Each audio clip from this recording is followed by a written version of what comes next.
maluudhaa fi dhimmoota Champions League Awurooppaa sa'aatii daqiiqaa muraasa nu hafeen kan ilaaluun isaa taphoonni marsaa xumura kan Champions League Awurooppaa kan marsaa 8ffaa har'a xumura kan argatan isaa taphoonni 18 har'a halkan sa'aatii 5 eegaluudhaan halkan kan taphataman isaa kilaboota 30 marsaa ta'uuf darbuudhaaf sadarkaa 1ffaa hanga 8 akkasumas immoo sadarkaa 9ffaa hanga 24ffaa keessa seenanii xumuraaf kilaboonni 36 keessa lama darbuu mirkaneeffataniiru. Kanaaf kilaboonni 30 ammoo har'a hiree isaanii kan mirkaneeffatanii ta'a. Kilaboonni 4 dursanii taphoota Champions League Awurooppaatiin ala ta'uu isaanii mirkaneeffataniiru.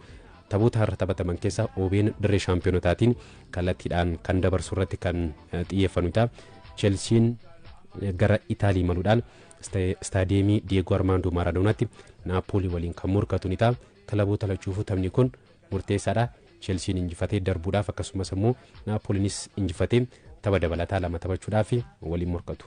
Keessumattuu Antonio Conte kilaba isaa duraanii kan isaan walitti dhufanii tariitii amma Chelsiin sadarkaa amma jiru sadarkaa 8ffaa kan inni argamu sadarkaa kana eegsifachuudhaaf kan inni ittiin morkatu kan Naapoliidha immoo bara dorgommii kana tariitii shaampiyoonii liigichaati sadarkaan amma irra jiru garuu Champions League Awurooppaatiin warra tokko hanga 8 osoo hin taane 9 hanga 24 keessayyuu seenuudhaaf carraa isaa baay'ee dhiphaadha. Tapha kana dirqama injifachuudha qabxii 8 kan inni qabu sadarkaa 25ffaa irratti argama. Tapha 2 yookaan immoo mo'atanii marsaa 16 gahuudhaaf ammoo kilaboota 9 hanga 24tiin xumuranidha. Isa kana gochuudhaaf amma Naapoliin injifachuu qofa kan isaarraa eegamu waan ta'eef dirree isaati irratti staadiyeemii Armando Maradonaatti kan taphatanu wajjinu deeggartoota Chelsea achumatti ganumaan dhiphinni mudateera kaleessarraa iddoo garagaraatti irratti walitti bu'iinsi jeequmsi akka jira himamaadha kan jiru fedhii tapha kanaa injifachuudhaaf qabaniin tariitii Naapoliin bara dorgommii kana Champions League Awurooppaatiin gahumsa gadi aanaa irratti kan inni argamu inumaayyuu tariiti gahumsi liigichaa mul'isuu fi kan dorgommii kana mul'isu baay'ee gadi aanaa tapha lama qofa kan inni injifate waliigala bara dorgommii kana imalli Champions League Awurooppaatiin qaban hangas mara gaarii miti garuu dirree kanarratti ammoo gahumsa fooyyeedha kan isaan qaban kilaboota Ingilaand irratti illee fooyyeedha kan isaan qaban waan ta'eef taphni kun har'a Chelsiidhaaf qormaata jabaadha jettee kaasuudha kan dandeessu tariiti Liam Rosnierin gahumsi isaan dhiyeenya Chelsea keessatti mul'isaa jiran taphoota 5 dursan keessaa 4 injifataniiru. Leenjisaa duraanii Chelsiidhaa waliin gaafa walitti dhufan ammoo taphattoota akka Romelu Lukaku Kevin De Bruyne tarii miidhama kan isaan qaban taphattoonni kun taphachuu baatanis garee kanaa walii faallaa ta'anii kan isaan taphatan miira walii yeroo ibsanitti wal jajanaadha kan isaan jiranii. Antonio Conte Chelsea kilaba addaati yaada jedhudha akkasuma ammoo Liam Rosnieris Antonio Conte nama addaati akkaataan inni Chelsea keessatti taphattoota kanaan dura ittiin qindeessee shaampiyoonii taasise dinqisiifataniiru. Tapha kanaan Chelsea tariiti injifatee tokko hanga 8 keessa seenuudhaaf carraa bal'aadha kan inni qabu garuu dirreedhaan ala taphachuu isaanii dhiphina kanaaf isaan dandamachiisaa kan jedhu gamanumaa kan eegamudha waan ta'eef tariiti Antonio Conte muuxannoo qabaniin fayyadamanii har'a tapha kanaan Chelsiidhaaf maal kennaa maaliif isaanitti kennu kan jedhu waan eegamudha. Champions League Awurooppaa kanaan kilaboonni sadarkaa 1ffaa hanga 8ffaa keessa seenanii xumuran carraa guddaa argachuu danda'u kan isaan argatan jettee kaasuufan keessattuu kilaboonni sadarkaa 1ffaa hanga 4ffaa keessa kallattiidhaan marsaa ta'uuf darban marsaa mo'atanii darbuutii kaasee hanga nuusa xumuraatti tapha deebii dirree fi deeggarsaanii fuulduratti kan taphatan tapha jalqabaa dirree finaala taphatanii tapha lammaffaa immoo dirree fi deeggarsaanii fuulduratti qabxii tapha sanaa yoo kan mo'aman ta'e jijjiiranii injifatanii darbuudhaaf tapha deebii hanga nuusa xumuraatti dirree fi deeggarsaa fuulduratti taphatu. Kilaboonni tokkoffaa hanga 4ffaatti xumuran tokko hanga 8 kan xumuran ammoo tapha dabalataa lama Champions League Awurooppaatiin akka hin taphanne kan isaan gargaaru. Kilaboonni sadarkaa 1ffaa hanga 2ffaan xumuran ammoo hanga walakkaa xumuraatti jechuun xumuraaf darbuudhaaf illee hanga taphoonni Champions League Awurooppaa taphatamanutti marsaa mo'atanii darbuu kaasee tapha deebii dirree fi deeggarsaa fuula taphatu. Kana Arsenaal mirkaneeffateera. Kanaaf Chelsiin sadarkaa 1ffaa hanga 8ffaa keessa seenee xumuruudhaaf carraa of harkaa qabu kana dabarsee ni kennaa kan jedhu kun kan eegamudha. Amma akkuma Champions League Awurooppaa kanaan kaasteedha kilaboonni qabxiin isaan qaban walitti dhiyeenya Chelsiin qabxii 13 sadarkaa 8ffaa irratti argamu. Naapoliin qabxii 25 8ffaa irra kan jiru. Chelsea 25ffaa irra kan jiru. Chelsea dabalatee kilaboonni 8 qabxii qixa 13 walitti qabachuudhaan garaagarummaa gooliitiin kan isaan wal caalan sadarkaa 6ffaa irraa kaasee hanga sadarkaa 13ffaa Atalantaa kilaboonni kunneen qabxii qixa 13 kan isaan qabanuu gidduu isaanii garaagarummaa gooliitiin kan isaan wal caalanuu Chelsiin irraa injifannaan kallattiidhaan darbuu mirkaneeffata qixa kan ba'u taanaan yookiin kan moomu taanaan immoo dhiibbaa guddaa keessa kan seenu dhiibbaan kun tapha dabalataa lama Champions League Awurooppaatiin akka taphatu kan isa taasisudha. Chelsiin amma kallattiidhaan sadarkaa tokkoffaa hanga 8ffaa keessa seenee xumuruu mirkaneeffachuu baatus tapha sadarkaa tokkoffaa hanga 24ffaa keessa seenee marsaa taaruuf darbuusaa mirkaneeffateera. Kallattiidhaan darbamoo yookiin immoo tapha dabalataa lama taphata kan jedhu kana har'a Chelsiin Napoli waliin kan morkachuudhaan kana kan beekatu ni ta'a. Osoo jennu Chelsiin dirree finaala Champions League Awurooppaa bara dorgommii kanaatiin riikardii gaariin qabu taphoota 3 taphate keessaa 2 mo'atamee tokkoon qixa kan ba'e Karabaak waliin qofa 2 qixa kan ba'e qabxii 9 argachuu qabu keessaa tokko qofa dirree finaala Chelsiin kan milkeeffate. Napoliin ammoo dirree fidee garsaa fuulatti Champions League Awurooppaa kanaan kilaba riikardii gaarii qabudha. Taphoota 3 Champions League Awurooppaatiin taphateen hin mo'atamne 2 injifatee tokkoon qixa kan ba'e kilabichi taphoota Champions League Awurooppaa 7 taphate keessaa qabxii 8 qofa kan walitti qabate. Qabxii 8 keessaa immoo 7 dirree fidee garsaa fuulatti kan walitti qabate. Waliigalaan taphoota Champions League Awurooppaa as dhiyeenya 20 Napoliin Stadium Diego Armando Maradonatti taphateen tapha tokko qofa kan mo'atamee 12 injifatee 7 qixa kan ba'e. Kanaaf riikardii gaarii Napoliin dirree ofirratti qabaa. Chelsiin ammoo dirree finaala riikardii gaariin qabu. Eenyutu kana kilaboota Itilii irratti inumaayyuu taphoota 9 keessaa tokko qofa kan inni injifate Chelsiin innuyyuu AS Milan qofa kan injifate 7 mo'ameera. Daranuu immoo yaaddoo biraati. Keessattuu immoo Staadiyeemii Diego Armando Maradonaatti deeggartoonni Naapoli akka taphataa 12ffaatti deeggartoota taphattoota isaanii jajjabeessuudhaan waan beekamanuuf tarii taphattoonni Chelsea ammoo taphattoonni hedduu Champions League Awurooppaatiin muuxannoon qabanuu dargaggeeyyii waan ta'aniif kun Chelsea irratti dhiibbaa guddaa ni fidaaf kan eegamu tarii. Morkii har'aatiin garuu sarara gidduutti morkiin taphattoonni kilaboota lamaan taasisan Caicedo Bruno dhifama Enzo Fernandez akkasumas ammoo kan Napoli Scott McTominay fi Stanislav Lobotka taphattoonni kunneen ga'umsi sarara gidduutti mul'isan kan eegamudha. Caicedo taphataa murteessaa kan Chelsea akka ta'e ni beekama. Taphoota darbaniin ga'umsa baay'isa mul'isaati kan jiru. Goolii injifannoo tapha darbeen kan inni galche akkasumas Lobotkaa fi amma Caicedoon lakkoofsa 6 irratti olaantummaa sarara gidduu fudhachuudhaaf morkiin taasisan kun taphicha akka eegamu kan taasise. Scott McTominay Champions League Awurooppaatiin goolii 4 bara dorgommii kana Napoliif kan galche. Kanaaf morkiin tapha kana murteessuu wantoota danda'an keessa sarara gidduutti olaantummaa eenyutu walirratti fudhataa kan jedhu ni eegama. Chelsiin leenjisaa isaa duraa Antonio Conte waliin faallaa ta'uudhaan kan taphatan. Conte kana dura taphoota 5 Chelsea waliin faallaa ta'uudhaan erga kilabicha leenjisanii kilabicha gadhiisanii booda riikardii gaarii kilaba kana waliin hin qabanu. Kanaaf kana jijjiiruudhaaf kan isaan waliin morkatan ni ta'a. Tapha kana akkuma sila kaase OBN dirree shaampiyoonotaatiin kallattiidhaan kan dabarsu ni ta'a. Etihaditti Manchester Cityin Galatasaray waliin kan taphatus tapha eegamudha. Kun qormaata jabaa kan biraa Manchester City mudatuudha. Saar ittisaa isaanii dheengaddaa osoo hin eegamin keessumattuu Bodo Glimt kilaba Champions League Awurooppaa irratti yeroo jalqabaaf hirmaate injifannoo jalqabaa irratti galmeessanuu goolii 3-1 Rodri saara gidduu irratti kaardee diimaa waan argateef tapha kanaan hin taphatu. Saar ittisaa Ruben Dias akkasumas Roscoe Gvardiol tapha kanaan hin jirani.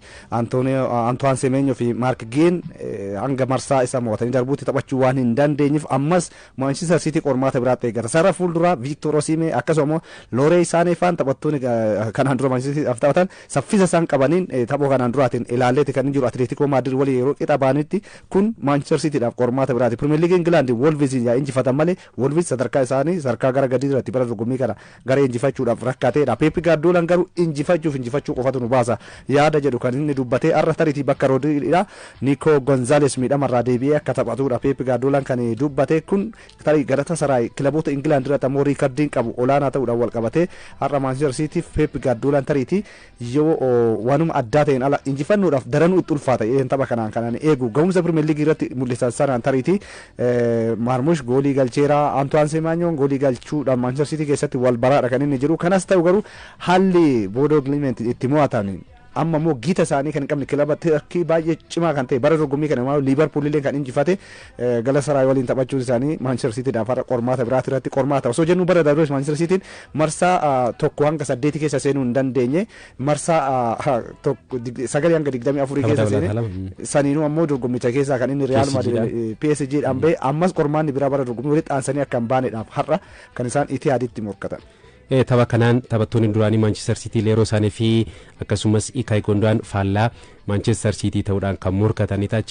City'n tapha kana yoo injifatellee qabxii kilaboota biroo irratti hundaa'uudhaan kallattiidhaan darbuu fi dhiisuusaa kan mirkaneeffatunidha. Injifachuun qofti kallattiidhaan Manchester City hin dabarsu. Tapha biraatti darbina Liverpool Anfielditti Karabag waliin kan morkatunidha. Kilaboonni lachanuu liigii biyya isaaniitiin torbee kana mo'atamaniiru. Liverpool Bournemouth Premier League Englandiin 3-2 kan inni mo'atame, Karabag immoo 2-0dhaan innis kan mo'atame. Kanaaf gara injifannootti deebi'uudhaaf kan waliin morkatanidha. Liigota biyya isaaniitiin yaa mo'ataman malee Champions League Awurooppaa marsaa torbaffaatiin kilaboonni lachanuu injifataniiru. Liverpool Olympique de Marseille goolii 3-0dhaan yoo injifatu, Karabag Eintracht Frankfurt 3-2 kan isaan injifatanii. Liverpoolifis taphni kun murteessaadha. Tarii Liverpool Premier League Englandiin gara injifannootti deebi'ee tapha kana injifatee marsaatanuuf darbuusaa ni mirkaneeffata kan jedhuun eegama. Liverpool tapha kana injifannaan darbuusaa kan mirkaneeffatunidha. Taphni PSG fi Newcastle Unitedis tapha eegamudha. Barcelonaanis har'a injifannaan darbuusaa kan mirkaneeffatunidha. Meedigiin Itoophiyaa egaa torbee 17ffaan hanga kaleessaatti dorgomuudhaan xumuramuun isaanii ni yaadatama. Egaa taphoonni torbee 18ffaa immoo egaa Pirimeer Liigii Itoophiyaa kun murkii cimaa irratti yeroo inni argamudha. Kanaaf egaa murkii isaanii kun torbee 18ffaanis egaa itti fuudhaan ni taphatama. Jimaata dhufurraa eegalee jechuudha. Jimaata dhufurraa eegalee hanga dilbataatti isteediyeemii saayinsii fi teekinooloojii Adaamaa fi akkasumas Finfinneetti kan isaan taphataman ta'a jechuudha. Egaa Pirimeer Liigii Itoophiyaa kana keessattuu kilaboonni gara sadarkaa olitti jiran Bundeesliigaatti aansuudhaan egaa murkii cimaadha kan isaan taasisan. Sadarkaa gadi irraa fooyya'uudhaaf illee murkiin taasifamaa jiru egaa cimaatii kan inni jiru. Kanaaf egaa taphoonni torbee 9ffaa jimaata dhufurraa eegaluudhaan egaa murkiin taasifamuun eegama. Keessattuu tapha jimaata irratti taphataman keessaa isteediyeemii saayinsii fi teekinooloojii yuunivarsiitii Adaamaatti sa'a 9tti jechuudha. Hawaasaan elektiriik waliin kan inni taphatu jechuudha. Walaayitaa Dichaan immoo Adaamaa waliin sa'aatii 12tti ni taphatu. Finfinneetti immoo Midira Ganat Shireen Itiyoo Madiin waliin kan isaan taphatanii. Sanbata Bundeesliigaa Bahar Dar waliin taphachuudhaan egaa gara injifannootti deebi'uudhaaf kan inni taphatu. Kilabichi egaa torbaan darbee injifatamuun isaanii yaadatama. Gara injifannootti deebi'uudhaan dursummaa isaa cimsachuudhaaf egaa kan inni taphatudha. San duratti egaa taphoota 4 osoo mo'atamin kan inni imalaa ture. Daqiiqaa xumura irratti goolii keessummeesseen Nageellee Arsiitiin injifatamuun isaanii yaadatama guyyaa kaleessaatti jechuudha. Gara injifannootti deebi'uudhaaf egaa akkasumas immoo dursummaa liigichaa kana cimsachuudhaaf murkii taasisuudha. Kanaan alatti egaa sanbatuma isteediyeemii Finfinnee taphoota lama kan taphatan sa'a 7 irratti Dirree Dhawaan Hadiyaa Hosaanaa waliin taphatu. Machaalii fi Shaggar murkiin waliin taasisanis egaa taphoota eegamanidha. Dilbata irratti Maqalee Sabaa Indartaan Bu'uura Itoophiyaa waliin Adaamatti akkasumas immoo Baankiin Daldalaa Nageellee Arsii waliin Adaamatti kan taphatan ta'a jechuudha. Finfinneetti immoo Walwaaloo Adigraat Yuunivarsiitiin Arbaa Miicii waliin taphatu. Faasilii fi Qudus Giyoorgis sa'a 10 irratti immoo murkiin waliin taasisan egaa taphoota Pirimeer Liigii Itoophiyaa eegaman keessa egaa guyyaa jalqabaa jimaata irratti amajjii 22 jechuudha. Adaaman Walaayitaa Dichaa waliin murkiin taasisuus kan eegamudha. Egaa Adaaman akkuma beekamu tapha darbeen Maqalee waliin goolii malee qixaanii kan inni xumure jechuudha. Egaa kilabichi san duratti garuu taphoota san dura Baankii Daldala Itoophiyaa kan mo'ate dabalatee taphoota 3f qixaan bayeetii kan ture. Torbee 12ffaatti immoo Shiree injifateetii kan ture. Kanaaf egaa taphoota 6 kilaba hin mo'atamnedha. Kilabichi egaa torbee 6 mo'atamuudha. Buusee egaa amma sadarkaan inni irratti argamu sadarkaa gidduu galatti jechuun ni danda'ama. Sadarkaa 6ffaa irratti kan inni argamu. Kanaaf sadarkaa kana fooyyeffachuudhaaf immoo carraa galaadha qaba. Egaa qabxii 27 sadarkaa 6ffaarra kan jiru. Sadarkaa 2ffaarra kan jiru Hawaasaan qabxii 29 garaagarummaa qabxii 2 qofatu jira. Kanaaf egaa sadarkaa kan fooyyeffachuudhaaf egaa murkiin Walaayitaa Dichaa waliin kan inni taasisuudha. Walaayitaa Dichaan egaa kilaba sadarkaa 18ffaarratti argamuudha. Taphoota 9 darbaniin qixaan kan inni ba'e. Taphoota 5 darbanii injifachuu kilaba hin dandeenye jedha. Kanaaf Adaaman tapha sanii injifata taanaan sadarkaa isaallee fooyyeffachuu waan danda'uuf jimaata irratti murkii taasifamanii fi murkiilee eegaman keessaa kanaafuu birumaan kana bira dabarree gara odeeffannoo abbootii murtee intarnaashinaala Itoophiyaatiin wal qabatanitti dabarree abbootiin murtee intarnaashinaala Itoophiyaa 4 waancaa konfedereeshinii kaaf akka hooggananiif filatamaniiti kan isaan jiranii egaa tapha waancaa konfedereeshinii kaaf Afrikaatiin jechuudha. Tapha ramaddii afuraffaa dilbata dhufu kilabii Morokoo Olympic Disaa fi kilaba Cote d'Ivoire San Pedro waliin taphatu irratti egaa abbootii murtee intarnaashinaala Itoophiyaa kunniin akka hoogganan taphicha akka hooggananiif kan isaan filatamanii egaa taphni kun El Masri Stadiumii jedhamutti kan inni taphatamu. Kanaaf Teewodiroos Mitikuu abbaa murtee intarnaashinaala jechuudha. Sarara jidduutiin abbaa murtee sarara jidduu ta'uudhaan egaa dirree irratti kan isaan hoogganan ta'a jechuudha. Kanaan alatti immoo abbootii murtee idil addunyaa Faasikaa Yewaalesheetii fi akkasumas Tigiluu Gizaa'u gargaartuu isaanii ta'uudhaan egaa qarqarratti kan isaan hojjetanidha. Maamuhee Walda Saadiq immoo abbaa murtee afuraffaa ta'uudhaan taphicha akka hooggananidha. Kaaf kan inni isaan ramadee jechuudha. Egaa kilaboonni kunneen lamaan tapha darbe waliin taphataniin Olympic Disaa fi 2-1 injifateeti kan hin ture. Tapha dilbataa kanaan egaa kanneen abbootiin murtee Itoophiyaa hoogganan kanaan egaa Olympic Disaa fi kan injifatu taanan egaa dursaa ramaddichaa